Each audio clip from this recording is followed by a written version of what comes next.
Susan Smith was the South Carolina woman who made headlines when she claimed that a black male kidnapped her two young children. It turned out that Smith herself had killed her children. However, her accusations are indicative of the media's reflective need to blame blacks for social ills. Living in Charlotte, North Carolina, Jonathan Farrell was a former Florida A&M University football player, working two jobs with the hopes of going back to school to become an automotive engineer. Around 2:30 a.m. on September 14, 2013, Farrell's car ran off the entrance road of a suburban neighborhood about 15 miles from downtown Charlotte. Farrell's car crashed into a set of trees, and he had to kick out the back window to escape the vehicle. Jonathan went door to door in the suburb knocking to try to receive help. A woman who answered the door slammed it in his face and called the police. Officers arrived responding to the breaking and entering call.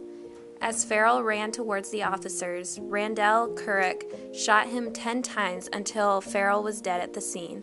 Jonathan was at least the sixth person to be shot by a Charlotte-Mecklenburg police officer since 2012. The attorney and representatives of the NAACP questioned whether race played a role in the shooting of the black man by the white officer. Trayvon was a young black kid who was shot to death by a white man because he was accused of suspicious activity. It is believed that the white man discriminated against Trayvon because he was black, on the street, and was wearing a hoodie. This brought attention to social structures in support of race-based discrimination in everyday societal interactions. These, among other racist acts, occur every single day. To look into why, we must explore how minority groups are portrayed in mass media. First, let's define what a racist act is. The way that whites and blacks define racism is vastly different. According to Sonia Aldman, whites tend to focus on prejudicial actions, whereas minorities tend to focus on the advantages that the dominant society has over them. This can come as a challenge when we are defining what a racist act is. Specifically, in the field of journalism, 40% of the reporters are non-white. However, the practices used to report on news stories is typically covered with a white perspective in mind. This happens even when the reporters are non-white. The problem starts with the teaching perspective, which is predominated by white male teachers. Teachers who are of color only represent 10% of the teaching population, which leads to the overrepresentation of a white male viewpoint. This can lead to deracialized whites while racializing non-whites. Aldman states that news media accentuates the activities of whites while consigning people of color to festival or crime stories. This type of news coverage can be very damaging for people of color because the stories usually fail to reflect the successes of minority groups. This trend in news reports stems from 3 journalism topics that are generally used. They are what you love, what you know, and pedagogical strategies. These strategies stand as a barricade for any story that tries to step outside the general news coverage. An example is in the classroom, journalism students were asked to write a topic about something they loved.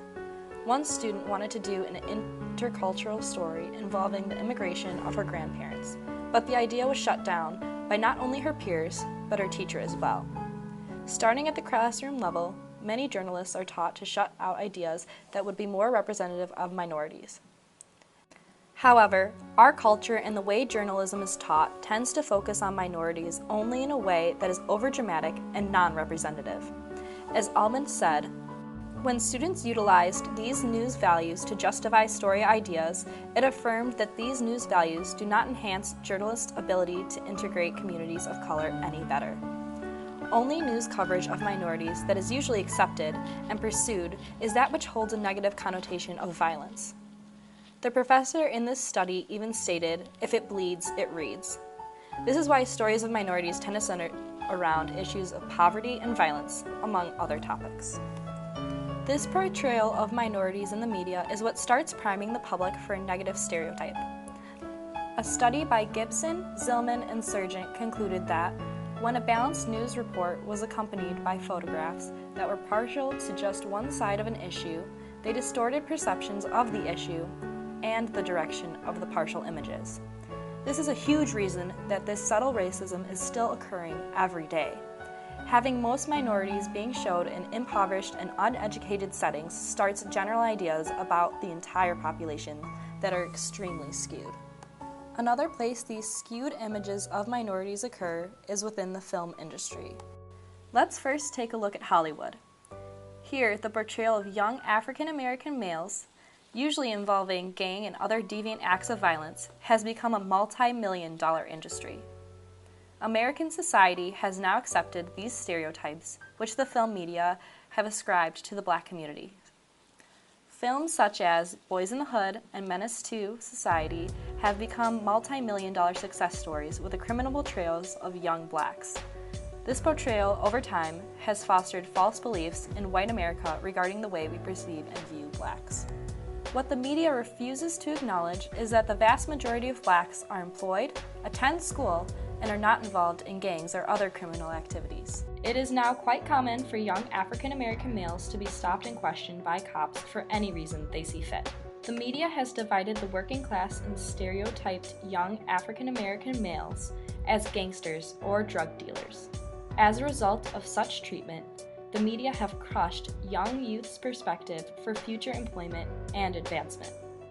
The media have focused on the negative aspects of the Black community, examples of which include engaging in drug use, criminal activity, and welfare abuse, while maintaining the cycle of poverty that the elite wants. White America needs to hear more about the actual conditions and feelings of African Americans in the U.S. The media has and will continue to portray a self-serving negative stereotype of the African American community. The societal and economic factors of racism have become more than just a bias. They are also a profitable industry in which the elite will continue to suppress the lower class in order to maximize profits. According to Harvard professor Cornel West, 1% of the elite holds some 48% of America's wealth. This means that media, racism, and stereotypes will continue to be employed so that those elite can be sure of their continuing economic stability. Now that we have defined the problem and acknowledged it exists, how can we prevent it? Although we can't change the media's tendencies to stereotype racial groups, there are still some things that we as a society can do to decrease racism. The best way to educate people on racism is to bring a diverse group of people together and begin some sort of dialogue. For education to be successful, there are several things that must be done. First, begin the education at a young age. Parents have a large role in their children's racist attitudes and assumptions. However, a continuous, ongoing, in-school education could decrease the child's racist attitude to some extent. Second, place students, adults, or children in small, diverse groups with people of their age. Encourage a discussion that emphasizes stereotypes, how they affect members of each race, and offer examples of when they are not true. Seek to influence the behavior of individuals, including their motivation and ability to influence others. It is important that everyone in the group is in an environment that allows them to comfortably share their thoughts, views, and opinions. Finally, it is important that this discussion is led and supported by a person of authority who also is always leading by example, even outside of the discussion of groups. This is especially important for school-age children as they learn through observing others. Education, especially for youth, is very important and is a great start. But there are many more ways to further prevent racism in adults. Guy Larry Osborne writes about the many steps to prevent racism based on Manning Miller's process and also his personal experiences and research. He mentions that racism is often found in workplaces or organizations, so the best way to help prevent it is to start in those areas. Seminars should be held with a mix of mostly white, multiracial, and mostly Black companies and organizations to educate on how to prevent racism internally and externally of the group. He also manages to emphasize that since whites are the ones responsible for perpetrating racism, they should be primarily responsible for dismantling it, meaning that our organizations and businesses should be more structured on multiracial grounds and fully committed to anti-racism. This can be done by recruiting more whites into anti-racism work and multiracial organizations, and reaching out to minorities for getting promoted and hired, especially teachers and professors creating a multicultural education system. Blacks against racism on blacks and whites against racism on whites creates competition between races, which can continue driving racism. Having black and multiracial groups do most of the fighting against racism reinforces that generally held cultural understanding that it's a matter of just black interest. However, this general understanding also continues to separate blacks and can discriminate against them. Therefore, education and prevention should be for all groups and not just racial minorities. Finally, Osborne mentions that the best way to fight one ism is to fight them all, meaning that organizations and society cannot fight just racism and expect to win without fighting other problems like sexism, classism, or heterosexualism. The problem of racism, along with many other isms, cannot be abolished overnight.